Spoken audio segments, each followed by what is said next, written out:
안녕하세요 여러분. 오늘은 최근 한국 여행업계에서 뜨거운 화제가 되고 있는 주제를 다뤄볼게요. 바로 중국 여행의 급부상과 그에 따른 여행사들의 치열한 패키지 상품 경쟁입니다. 작년 일본 여행붐이 주춤하면서 이제 한국인들이 새로운 여행지로 중국을 주목하고 있다고 하는데요. 과연 어떤 변화가 있었는지 지금부터 함께 알아보겠습니다. 여기 보시는 건 인천국제공항 제1여객터미널의 중국행 항공편 카운터인데요. 여행객들로 북적이는 모습이 눈에 띕니다.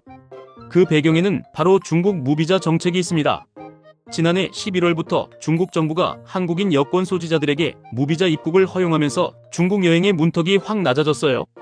법무부 자료에 따르면 무비자 정책 시행 이후인 작년 11월부터 올해 1월까지 중국을 찾은 한국인은 64만 7,901명으로 전년 동기 대비 60.6% 증가했다고 합니다. 엄청난 수치죠. 예전에는 비자 발급 비용과 시간이 부담스러워 단체 패키지 여행이 줄을 이뤘던 중국. 하지만 무비자 정책 덕분에 이제는 금요일, 퇴근 후 떠나 주말에 돌아오는 밤도깨비 여행지로 떠오르고 있어요. 이런 수요를 잡기 위해 국내 주요 여행사들이 발 빠르게 움직이고 있죠. 예를 들어 하나투어는 중국의 그랜드 캐니언이라 불리는 감천 대협곡이나 도보를 최소화해 시니어층도 부담없이 즐길 수 있는 침주 상품을 내놨습니다. 모두투어는 풍경구, 대도시, 이색지역 등 3가지 테마로 기획전을 열었고 패키지와 자유여행을 결합한 세미 패키지로 젊은 층을 공략하고 있어요. 노랑풍선은 대련, 하얼빈, 연태 같은 소도시 패키지를 강화했는데 비행시간이 2시간 내외로 짧고 한적한 여행을 원하는 분들에게 인기가 3배 이상 늘었다고 하네요.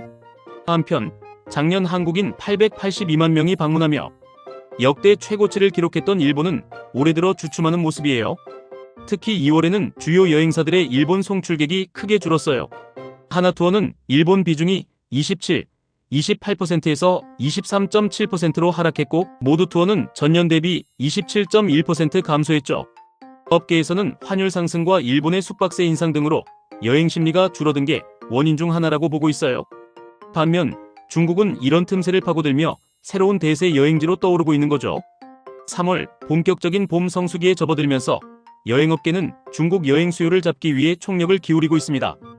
업계 관계자는 일본 수요가 줄어드는 만큼 신규 여행지 개발이 중요해졌다며 중국 여행이 부정적 여론을 딛고도 높은 인기를 끌고 있다고 전했어요. 여러분은 이번 봄에 어디로 여행 가고 싶으신가요? 중국의 새로운 매력에 끌리셨다면 여행사들의 패키지 상품을 한번 체크해보세요. 오늘 소식은 여기까지입니다. 재밌게 보셨다면 좋아요와 구독 부탁드릴게요. 다음 영상에서 또 만나요.